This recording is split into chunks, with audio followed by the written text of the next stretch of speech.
quelque part, tout le monde est triste, toi aussi tu es triste. Non. Non. Pourquoi? Parce qu'en fait, la joie doit être ta force. Savez-vous que la joie est une force? Lorsque quelqu'un essaie de te faire du mal, il continue, il n'essaie même pas, il te fait du mal. Et puis tu viens devant lui, puis tu souris. C'est une arme, ça le brise. Ça brise ton ennemi. Parce que le but de ton ennemi, c'est que tu sois triste. Mais quand tu es rempli de joie, il ne comprend pas. Alléluia. C'est pourquoi ta joie ne doit pas dépendre de ton voisin ni des circonstances. Alléluia.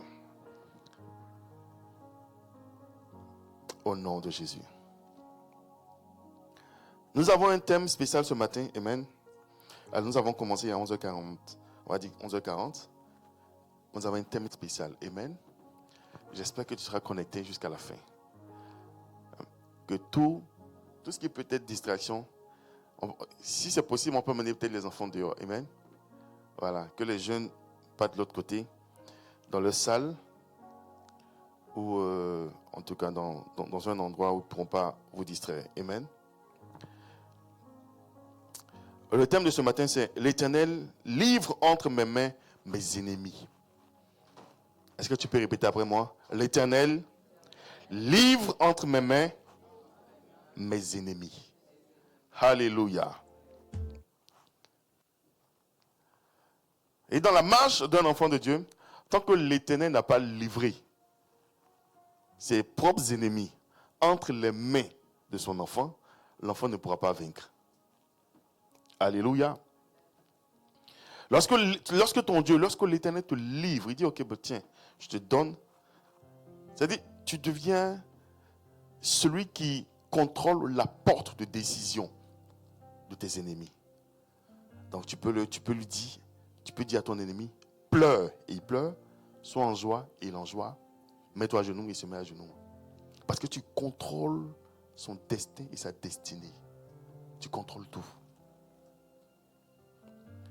Lorsque l'Éternel te livre tes ennemis, c'est en ce moment-là, bien-aimé, que la parole qui dit, tout ce que tu lieras sur la terre est lié dans les cieux. C'est en ce moment-là que cette parole prend tout son sens. Alléluia. Sinon, il y a des gens qui sont là. Il y a des esprits qui sont là, qui nous fatiguent depuis longtemps. Et on prie et puis rien ne change. C'est parce que l'Éternel n'a pas encore livré. Ou l'Éternel n'avait pas encore livré. Mais ce matin, au nom de Jésus, l'Éternel te livre tes ennemis au nom de Jésus. En ce moment, tu pourras prier. Tu pourras déclarer des choses. Et les choses viendront à l'existence au nom de Jésus. Ces choses vont prendre vie au nom de Jésus. Bien-aimé, ne sois pas affecté par quelqu'un. Je te dis, ne sois pas affecté par quelqu'un.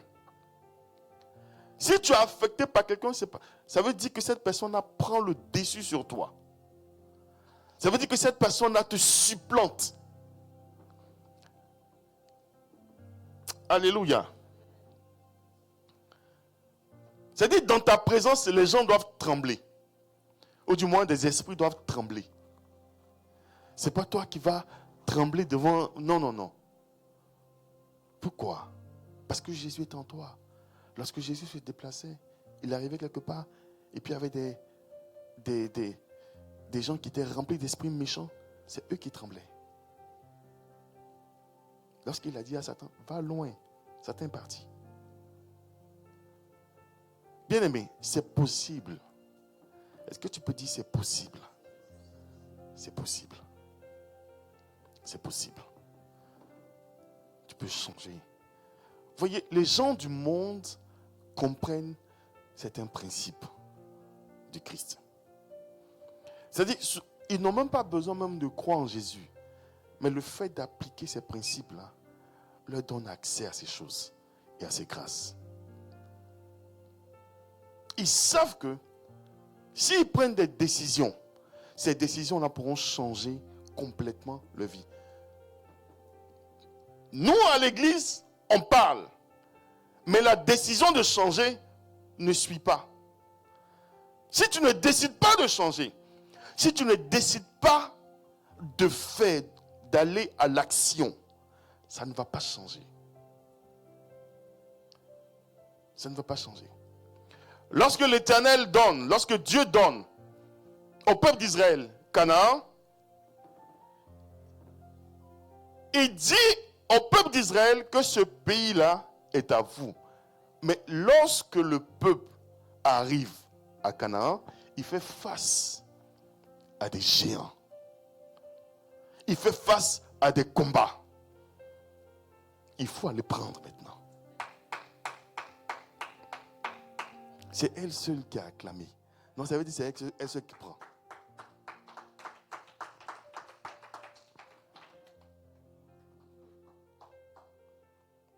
Il faut aller prendre maintenant. Lorsque ton Dieu te donne quelque chose, ça ne veut pas dire qu'il n'y aura pas de combat. Ça veut dire que tout est prêt pour que tu puisses prendre. Quel que soit le combat, c'est toi qui sors plus que vainqueur. C'est ça en fait. Ça veut dire que l'endroit t'est favorable. Ça veut dire que tu es favorisé. Ça veut dire que c'est toi que Dieu a choisi.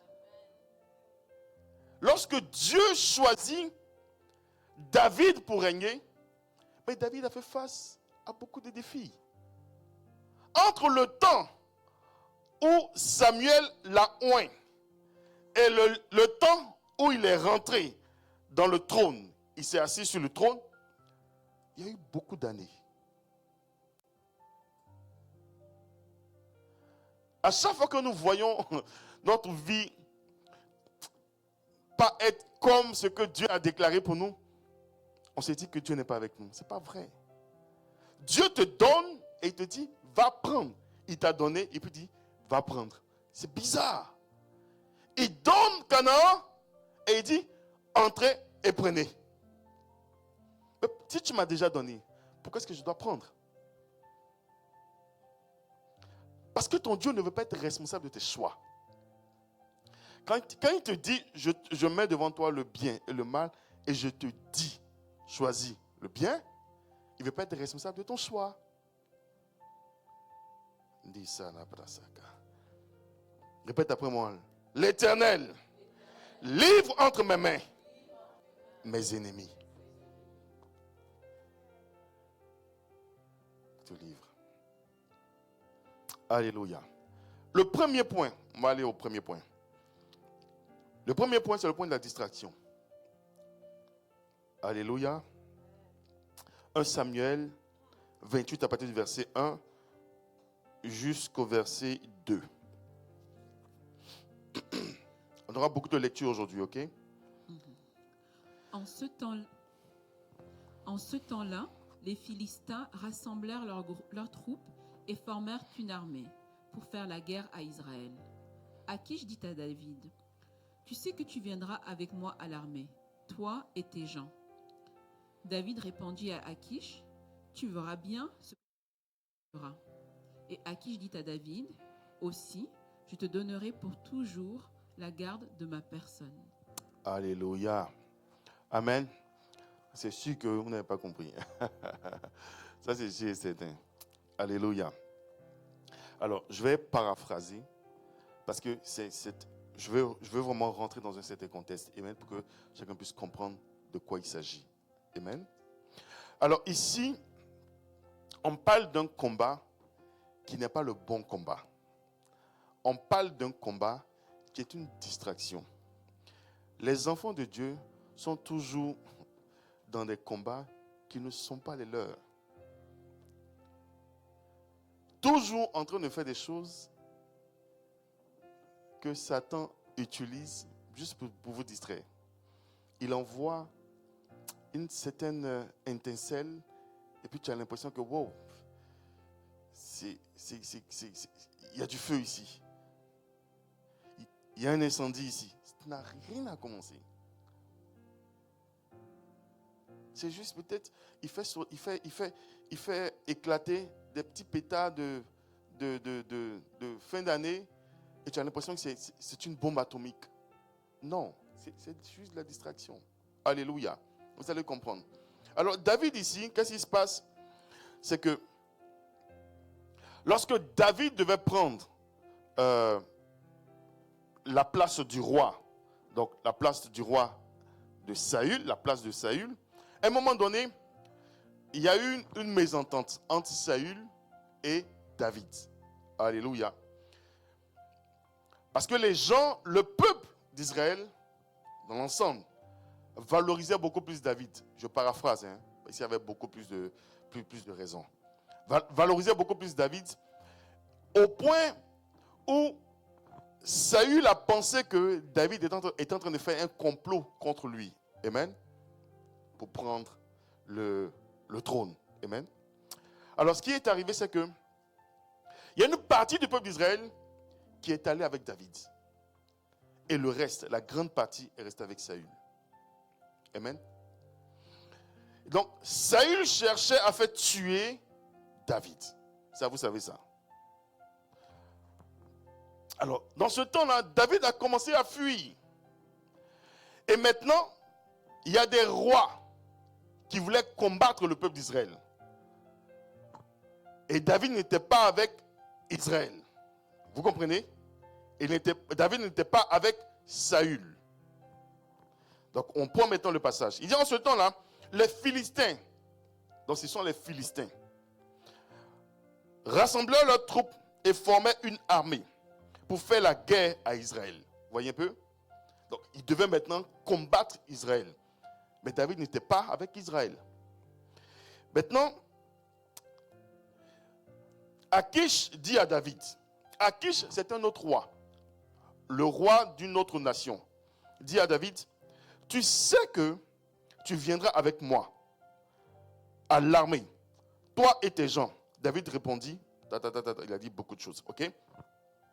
Donc, Akish et les Philistins et David devaient se mettre ensemble pour combattre Saül. David était d'accord. Et il est parti pour cela. C'était la distraction. Lorsqu'on lit, bien aimé, lorsqu'on lit le chapitre en entier, on se rend compte que David n'a pas pu combattre. Pourquoi? Parce que le roi des Philistins, prenons, attendez.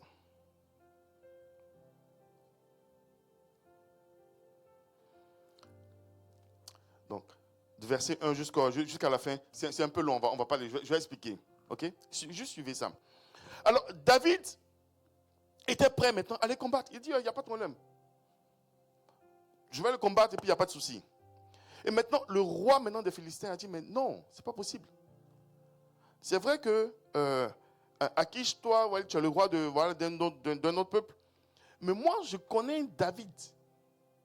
Je sais que David, là, il est normalement avec les Israélites. Je ne veux pas de lui dans ce combat. Pourquoi? Parce que je ne sais pas s'il va me combattre. Mais David avait pris ses gens, ses militaires, pour aller combattre Israël.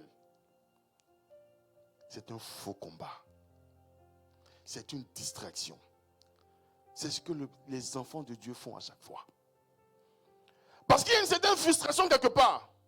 Ils vont se mettre ensemble pour aller combattre l'autre. C'est de la distraction.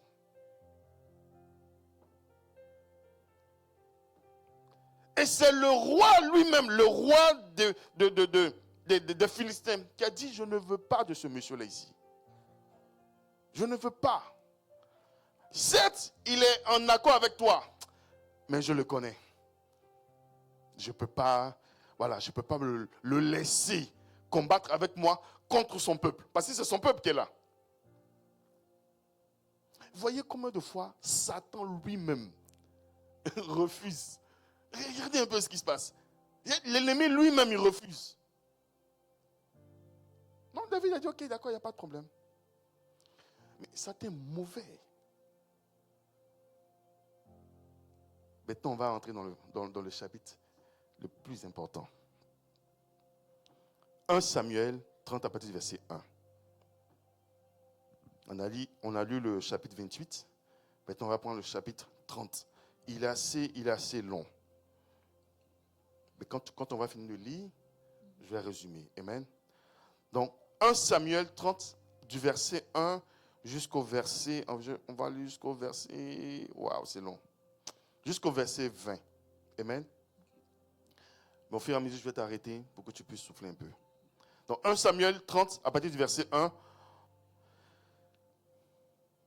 jusqu'au verset, jusqu'au verset 20. Voilà.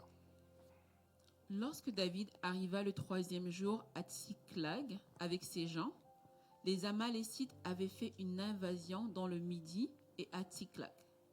Ils avaient détruit et brûlé Tsiklag. Après avoir fait prisonnier les femmes et tout ce qui s'y trouvait, petits et grands. Ils n'avaient tué personne, mais ils avaient tout emmené et s'étaient remis en route. Amen. Voyez ce qui s'est passé ici. Pendant que David a pris ses généraux pour aller combattre Israël, les Amalécites sont passés en arrière.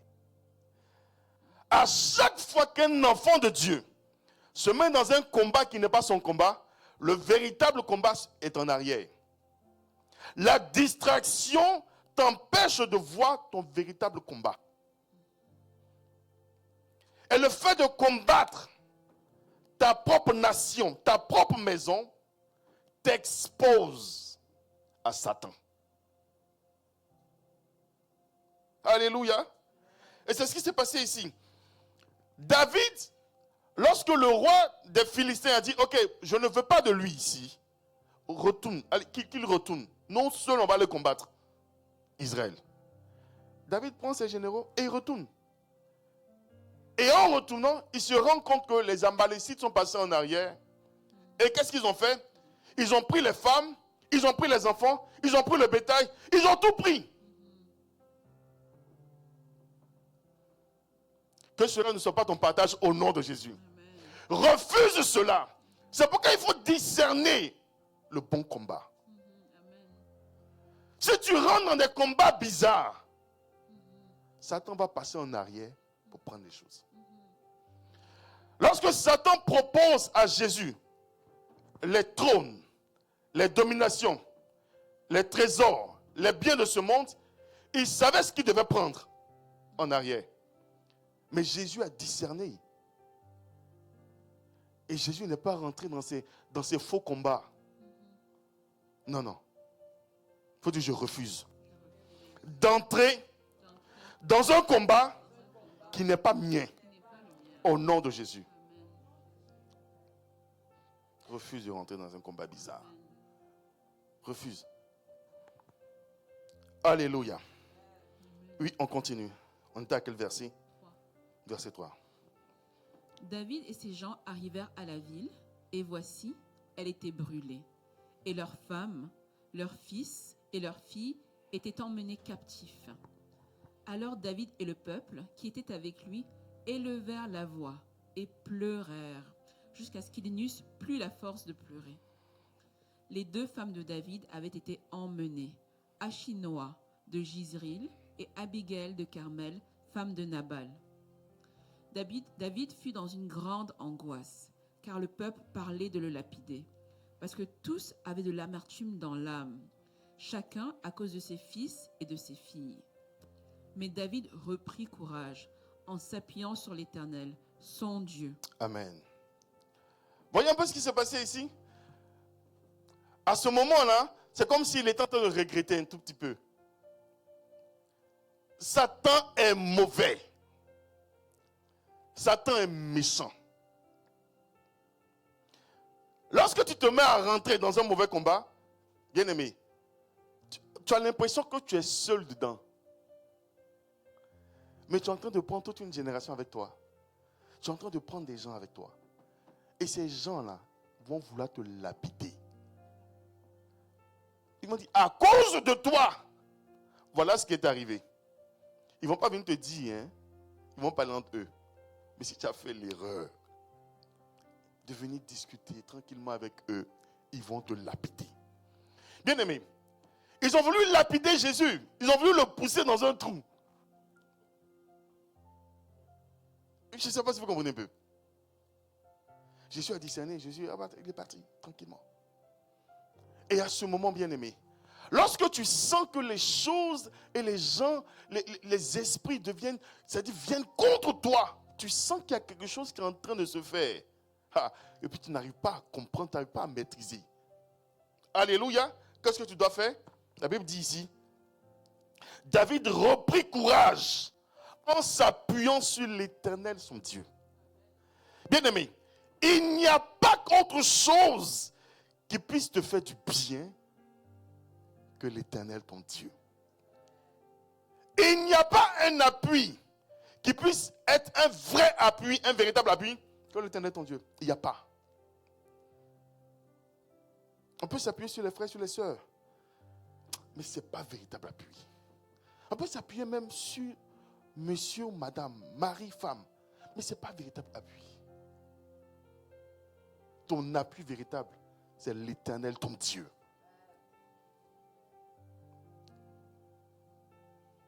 C'est lui qui peut te faire sortir, c'est-à-dire du trouble, du véritable trouble.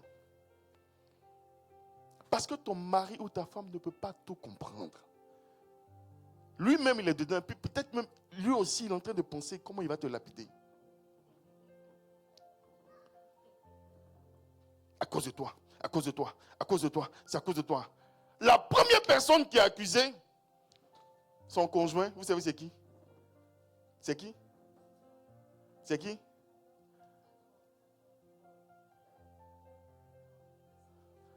C'est Adam.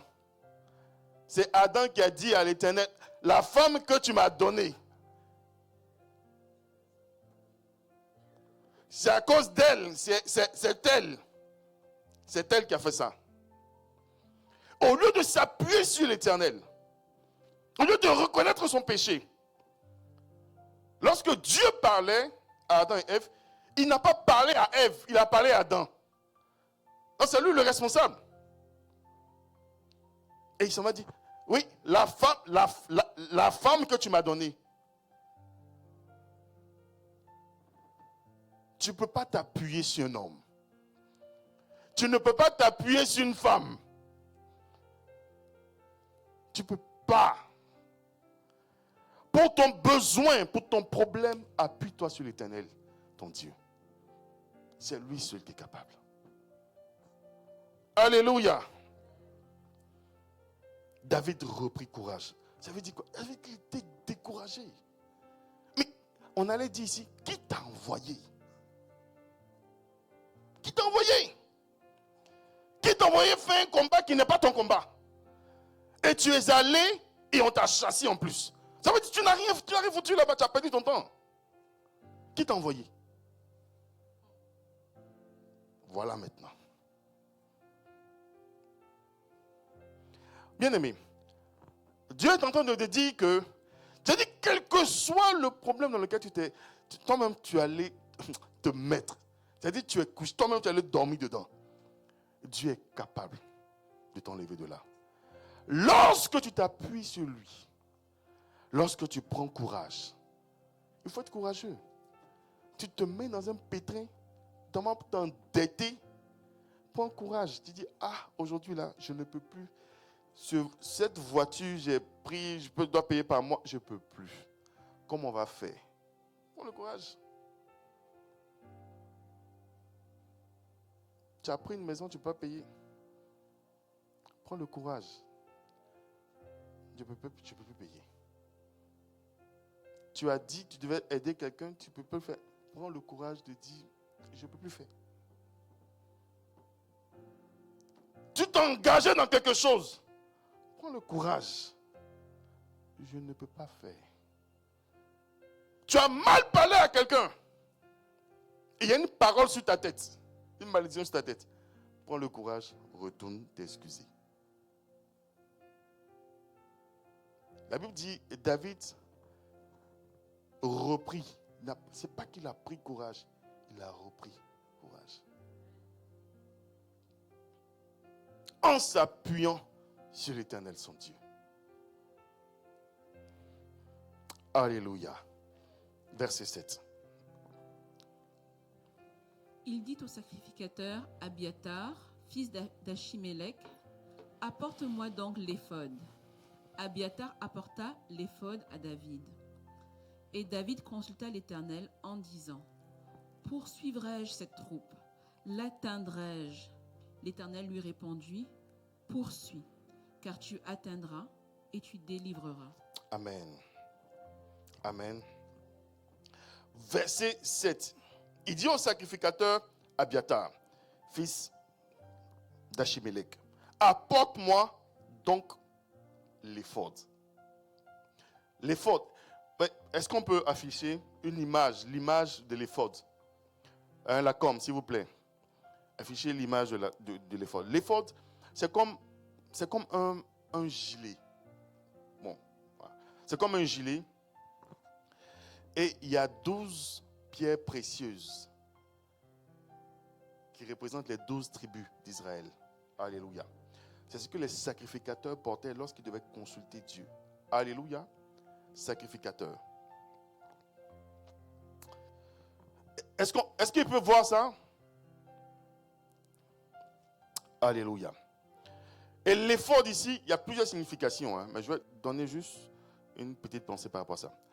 L'éphod ici, en fait, représentait la responsabilité. Donc, le sacrificateur prend la responsabilité, il prend la responsabilité sur lui d'aller rendre service à l'Éternel. Vous savez, lorsque le sacrificateur n'est pas correctement sanctifié ou n'est pas correctement habillé, quand il rentre dans la présence de Dieu, il peut mourir. Quand il rentre dans le Saint des Saints, dans le lieu très saint, il peut mourir. Alléluia. Il peut mourir. Et donc là, David fait quoi? Il a décidé d'être responsable de tout ce peuple-là. C'est pourquoi Dieu dit, c'est l'homme selon son cœur. Tous ceux qui prennent leurs responsabilités en face d'un problème, Dieu est avec eux. Dieu est avec eux. Dieu est avec eux. Parce que Dieu nous donne un esprit de leader. Et ça, c'est la marque du leader. On ne voit pas trop bien ici. Ouais, bon, c'est un peu flou, hein, voyez. 1, 2, 3, 4, 3, ça fait 12. Alléluia. C'est des preuves précieuses. Et là, c'est les 12 tribus. Donc, David était en désaccord avec celui qui avait la majorité des tribus. Est-ce que vous me suivez un peu? Donc, Saül avait avec lui. Est-ce qu'on peut. Il n'y a pas une image beaucoup plus claire que ça?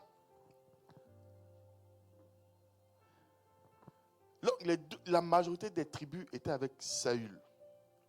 Mais David décide de venir devant l'Éternel avec la responsabilité de tout le peuple d'Israël. C'est-à-dire, il venait en même temps plaider, non seulement pour lui, mais aussi pour Saül, celui qu'il allait combattre. Je ne sais pas si vous comprenez un peu. Je ne sais pas si vous voyez un peu. C'est-à-dire, si quelqu'un même t'a fait du mal, quand tu te mets à prier de manière sincère, Dieu t'emmène à prier même pour tes ennemis.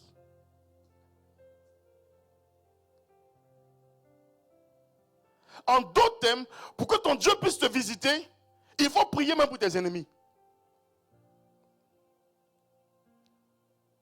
Il prend la responsabilité de prier pour toutes les tribus. Alléluia. Bien aimé, je ne sais pas si vous avez compris.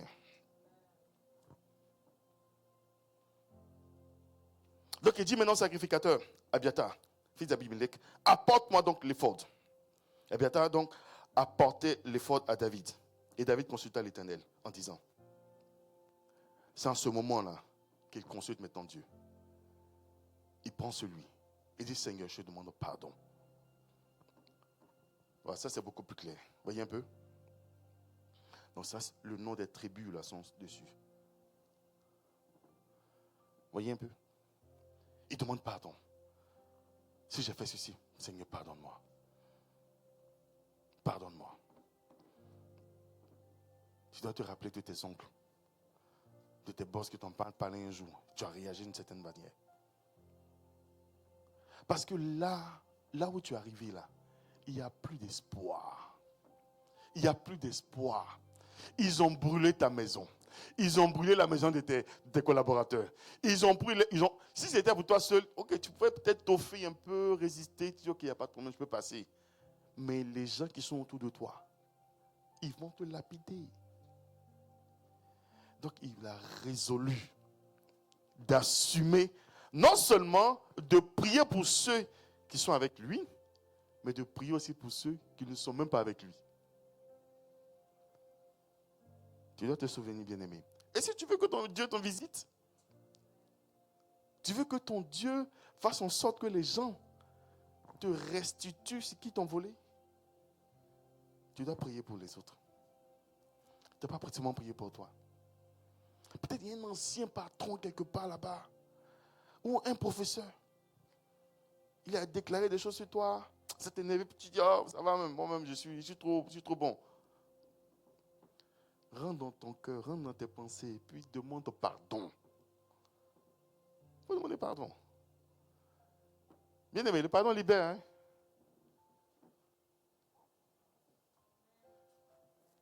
Il dit, apporte donc l'éphod. Yabéta donc apportait l'éphod à David. Et David consulta l'Éternel en disant, poursuivrai-je ces troupes? L'atteindrai-je? L'Éternel lui répondit, poursuis, car tu atteindras et tu délivreras. Regardez un peu ici.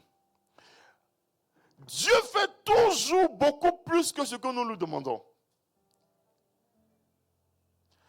Donc, David pose deux questions. Il dit, poursuivrai-je ces troupes? L'atteindrai-je? Maintenant, Dieu dit, oui, vas-y, poursuis, et tu vas atteindre. Et puis il dit quoi à la fin? Tu vas délivrer. Tu ne vas pas seulement atteindre, mais tu vas délivrer. Que ton Dieu t'accorde beaucoup plus que ce que tu as demandé, que ce que tu as commencé, que ce que tu es. Qu'il te donne beaucoup plus au nom de Jésus. Qu'il te donne beaucoup plus. Alléluia. On continue. Verset 9. Et David se mit en marche, lui et les 600 hommes qui étaient avec lui. Ils arrivèrent au torrent de Bessor, où s'arrêtèrent ceux qui restaient en arrière. David continua la poursuite avec 400 hommes. 200 hommes s'arrêtèrent, trop fatigués pour passer le torrent de Bessor. Ils trouvèrent dans les champs un homme égyptien qu'ils conduisirent auprès de David. Amen. Ils lui firent manger du pain et boire Amen. de l'eau. On va attendre ici. Donc, verset 10, il dit, David continua la poursuite avec 400 hommes. Pourquoi? Parce que 200 hommes s'arrêtaient, trop fatigués, pour passer le torrent de Bessor. Regardez un peu ce qui se passe ici. Lorsque tu commences à vouloir changer les choses, les circonstances, à un moment donné, tu vas parler peut-être avec certaines personnes qui sont autour de toi, qui vont vouloir t'encourager. Oh oui, pasteur, si tu fais, on va faire. Oui. Ah, mon frère, ma soeur, si tu fais, on va faire. Oh oui, oh, oui, on fait le business ensemble. Oui, oui, oui. À un moment donné, les gens vont te lâcher. Quand la Bible dit que David reprit courage, c'est ce courage-là qu'il a continué à apprendre. Parce que en cours de route, les gens vont t'abandonner. Les personnes vers qui tu vas aller pour demander pardon, ils vont encore t'insulter. Ils vont encore te mépriser. Ils vont encore t'écraser. Tu dois reprendre courage et puis continuer. Est-ce que tu me suis? Tu dois continuer. Parce que tu veux atteindre et délivrer. Tu veux atteindre et délivrer. C'est ce que tu veux. Donc, quel que soit le découragement, tu ne te laisses pas décourager. Tu ne te laisses pas décourager. Tu continues. Tu continues. On dit 200 étaient fatigués. Et ils sont restés. Ils ont continué. Et quand ils ont continué, qu'est-ce qui est arrivé? On répond à partir du verset 11. À partir du verset 11. Ils trouvèrent dans les champs un homme égyptien qu'ils conduisirent auprès de David. Ils lui firent manger du pain et boire de l'eau, et ils lui donnèrent un morceau de masse de figues séchées et 2 masses de raisins secs. Après qu'il eut mangé, les forces lui revinrent, car il n'avait point pris de nourriture et point bu d'eau depuis 3 jours et 3 nuits. David lui dit, « À qui es-tu et d'où es-tu » Il répondit, « Je suis un garçon égyptien, au service d'un homme amalécite, et voilà 3 jours que mon maître m'a abandonné parce que j'étais malade. Nous avons fait une invasion dans le midi des Kérétiens, sur le territoire de Juda et au midi de Caleb, et nous avons brûlé Tsiklag. » David lui dit, « Veux-tu me faire descendre vers cette troupe ?» Et il répondit, « Jure-moi par le nom de Dieu que tu ne me tueras pas et que tu ne me livreras pas à mon maître, et je te ferai descendre vers cette troupe. » Il lui servit ainsi de guide. Amen. Voilà ce qui se passe ici. Lorsque voilà, le signe que ton Dieu t'emmène à une certaine délivrance, c'est lorsque dans ta marche, les gens commencent à te laisser. Les gens commencent à te décourager. Les gens commencent à t'abandonner. Là, tu dis, c'est le signe que j'ai rencontré quelqu'un. Et à ce moment ici, bien aimé, lorsqu'ils avaient laissé les 200 militaires, 200 hommes, qu'est-ce qui est arrivé? En marchant, ils rencontrent un Égyptien. Ce jeune-là, il ne savait pas qui il était. C'était une personne insignifiante. Et c'est comme ça que Dieu fait. Tu vas rencontrer une personne insignifiante, mais qui va te servir de guide pour ta prochaine étape. Je pensais que je parlais à quelqu'un. Lorsque les choses seront comme limitées, lorsque tu penseras que c'est fini, ok, on abandonne. Lorsque tu verras que les gens ne sont pas avec toi, le médecin déclare des choses négatives seulement, c'est en ce moment-là que quelqu'un arrive. Une personne insignifiante. On peut faire ceci. On peut faire ceci. On peut faire cela. On peut faire ceci. On peut faire cela. Regardez un peu comme David a fait. Posément. Ils ont nourri d'abord la personne. Quand les gens sont rassasiés, ils parlent beaucoup. S'ils sont rassasiés, ils vont vous donner beaucoup de choses. Ils vont vous donner beaucoup de choses. Donc ça, c'est un secret. Quelqu'un vient, il a faim.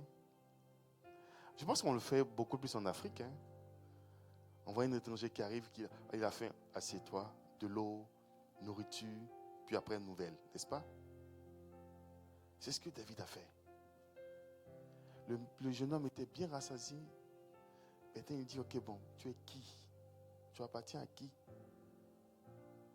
Et voici le jeune était en train de parler. Il dit, on dirait que c'est le gars là qu'on cherchait depuis longtemps. Tu te rends compte que le secours de Dieu ne vient pas de manière à frapper le regard.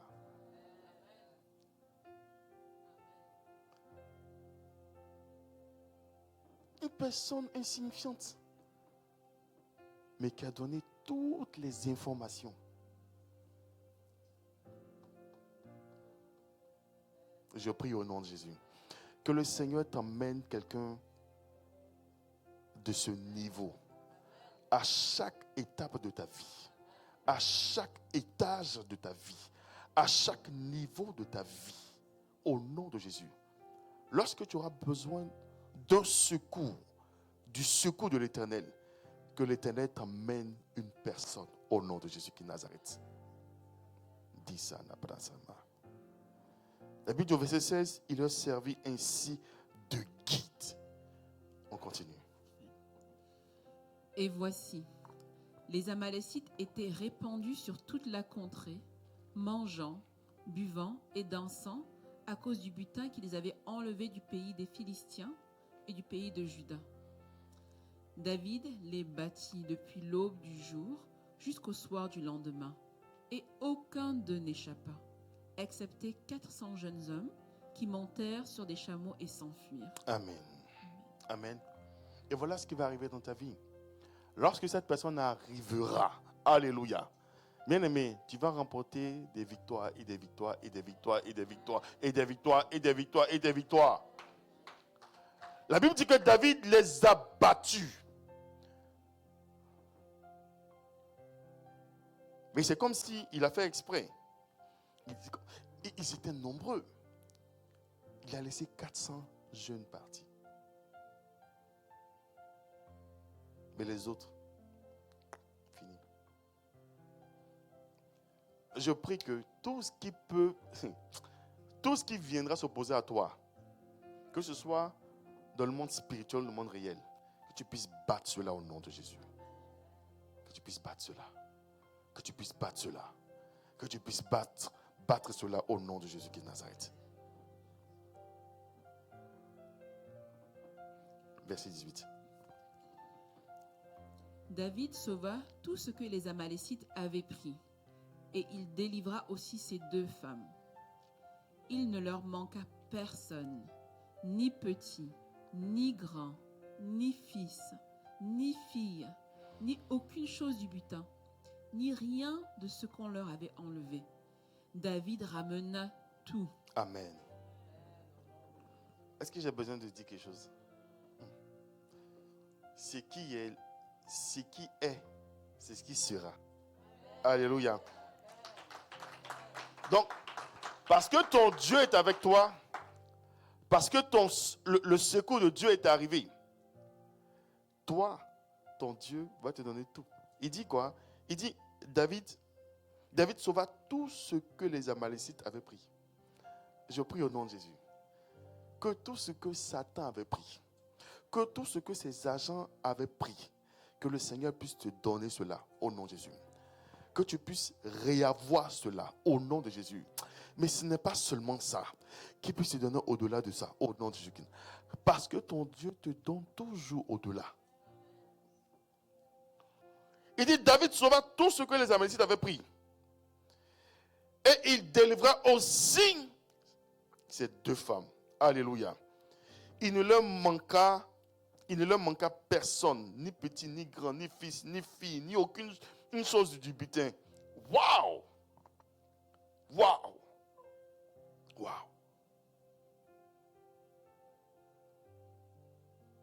Est-ce que tu peux dire après moi, Seigneur, qu'il ne me manque rien. Qu'il ne me manque rien. Au nom de Jésus-Christ de Nazareth.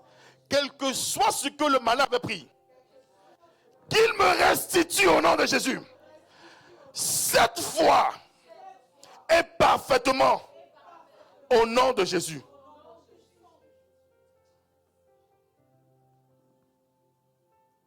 Il va le faire. Il va le faire. Verset 20. Et on a terminé.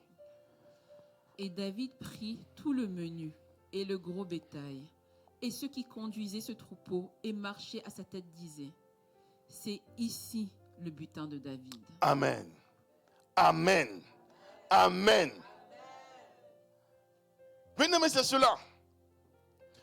Non seulement ton Dieu te donne ce que les gens avaient volé, ce que ses esprits avaient volé, mais il te donne d'avoir ce que eux-mêmes ils avaient. Ah là là là là là là là là là là. Il dit, David prit tout le menu et le gros bétail. Et ceux qui conduisaient ce troupeau, c'était pas en fait pour eux, c'était pour les Amalécites. Donc les Amalécites là, ces gens-là, ils étaient passés quelque part, ils avaient combattu, ils avaient pris un butin. Maintenant par hasard comme ça, ils sont arrivés à Siklag et là où David était, et ils se rendent compte que les militaires ne sont pas là. Ils disent, ah d'accord, on ne peut pas combattre ces gens-là, ces enfants, ces femmes et tout ça. On ramasse encore, on a un autre butin, et puis on s'en va, tranquillement. Donc des gens comme ça se lèvent et ils viennent se servir dans ta poche. Des gens comme ça se lèvent et ils viennent se servir dans ta santé. Ils viennent se servir dans ton mariage. Comme ça. Mais ils ne te connaissaient pas. Ils ne savaient pas que tu étais le choisi ou la choisie de l'Éternel. Lorsque tu reprends courage, le malin te restitue tout. Et même s'il avait pris des choses chez quelqu'un d'autre, chez un païen, il te donne cela encore. Il te donne cela. Si Satan a pris quelque chose chez moi, il prend un, il me donne 100 au nom de Jésus. Tu prends un, tu me donnes 100. Vaut mieux aller prendre chez quelqu'un d'autre. Parce que si tu prends chez moi, tu vas me donner 100. Tu vas te mettre debout, on va prier.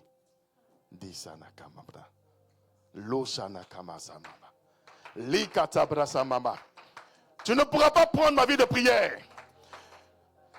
Tu ne pourras pas prendre mes enfants, mes entrailles. Au nom de Jésus. Tu ne pourras pas prendre ma santé.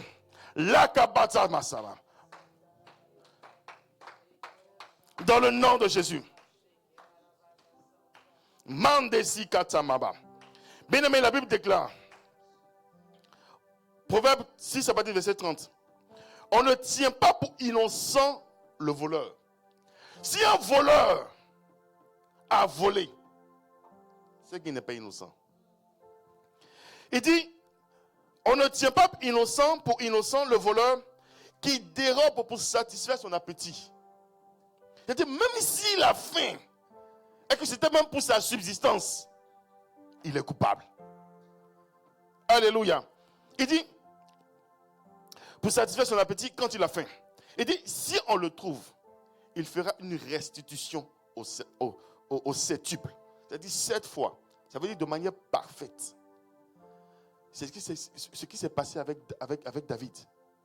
Donc, les Amalécites ont restitué parfaitement tout ce qu'ils avaient pris. Alléluia.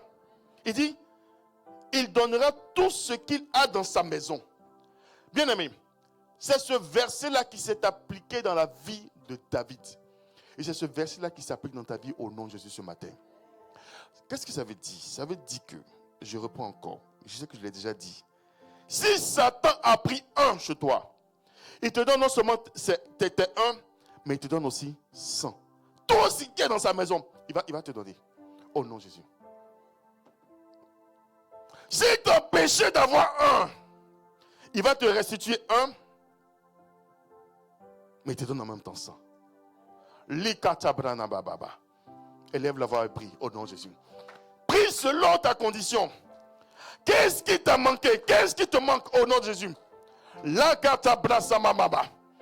Que Satan, que ses agents, que ces esprits méchants, les esprits de la sorcellerie, Mandesi Katambaba, qui puissent te restituer non seulement ce qu'ils ont pris, ce qu'ils ont volé, mais qu'ils puissent vider leur maison, leur trésor au nom de Jésus.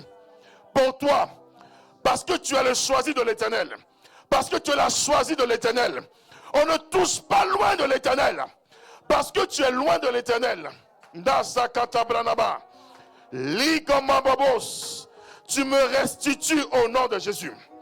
Tu me restitues au nom de Jésus. Tu me restitues au nom de Jésus. Ma communion avec le Saint-Esprit. Tu restitues, Père. Kandasi katabranababos. Mande yanananas. Bien-aimé, prie pour ta vie.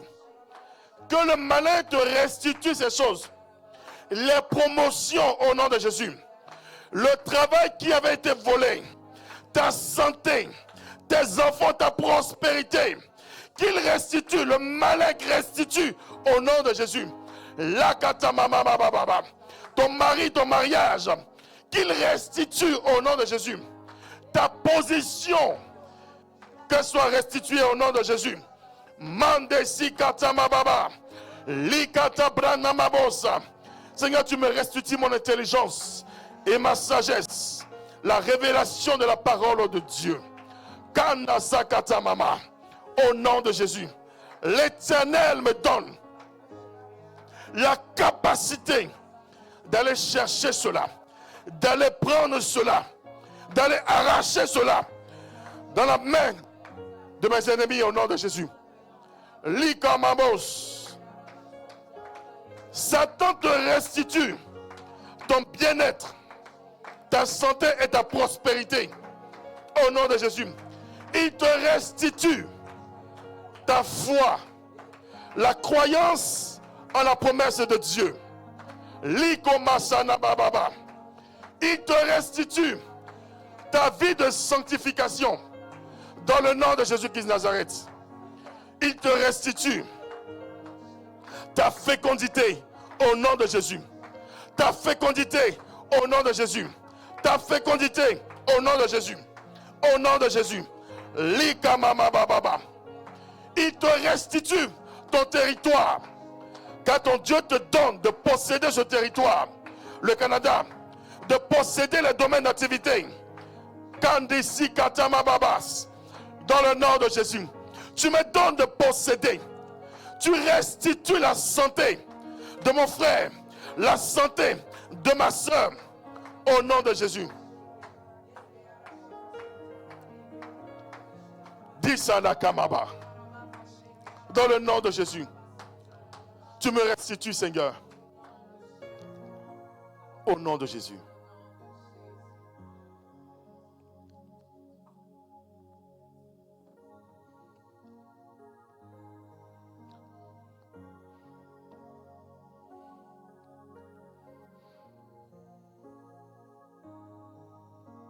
Bien-aimé, c'est le temps de revenir au projet initial. C'est le temps de revenir à ce que ton Dieu avait mis dans ton cœur. Satan avait volé cela. Il a mis certaines circonstances au devant de toi. Et il te disait, tu vois, ce n'est plus possible.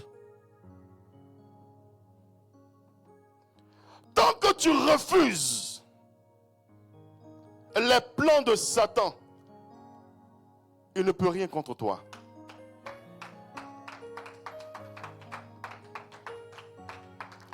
Sinon, il n'allait pas te demander ta permission. Il n'allait pas te suggérer des choses. Satan sait que tu es puissant. Par celui qui vit en toi. Par celui qui te fortifie. Et donc il veut utiliser la puissance qui est en toi pour que tu puisses toi-même te détruire. Mais il est vaincu au nom de Jésus. Tu ne vas pas croire ces mensonges. Mais tu vas croire ce que ton Dieu a dit que tu es. Tu vas repartir en toi-même, bien-aimé. Tu vas te souvenir de ce que ton Dieu a dit que tu es. Une personne bénie. Une personne qui est capable de se multiplier. Une personne qui pense et qui acquiert. Dashadababos. Mandeyadada. Une personne en bonne santé. Une personne qui est un modèle. Kandasi katamama.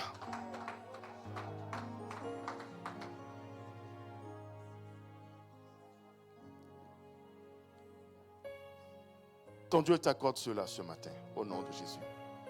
Et Satan ne peut rien faire. Il ne peut rien faire. Repars. La Bible déclare, ton Dieu te dit de lui rappeler.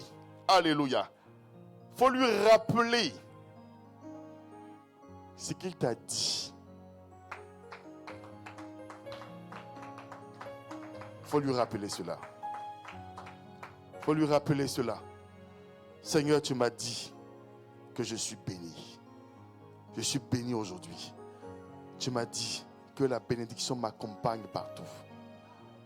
D'où vient que je vois autre chose? La Bible dit qu'il n'y a pas de stérile dans la maison de l'Éternel. Il ne peut pas avoir de stérile.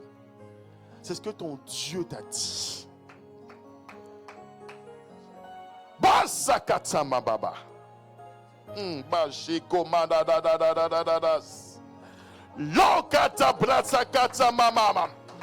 Ta maison ne peut pas être stérile. Ta maison ne peut pas être stérile. Nous refusons cela au nom de Jésus. Nous nous multiplions au nom de Jésus. Kambasiko no mamos. Likata basama. La peur n'est pas notre partage. Mais le courage et la force, la puissance est notre partage au nom de Jésus.